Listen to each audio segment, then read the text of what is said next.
Simba avokoa ny volo sy ny fefy amin'ity tan'olon-tsotra iray eto ambondrina mifanila amin'ny tany université ity.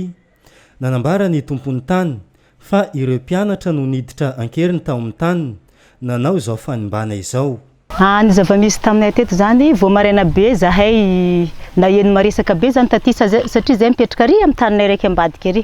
Vao maraina naheno maresaka dia nandeha teto zahako fa mpianatra fotsiny tamin'ity taniko ity. Ity zany jerevinareo ty aty misy lodoka iny zany lakoroko ziskany amin'ny farany any mandeha ato.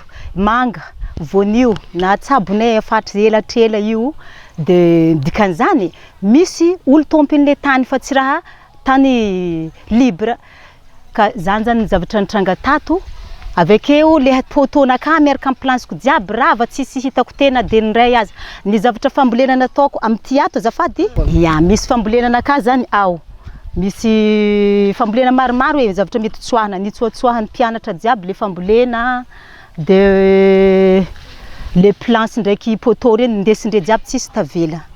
Zay zany zavatra nitranga tato. Manana taratasy mazava zahay tompoko. Taratasinay fanamitisa molaly de parcelle amin'ny commune.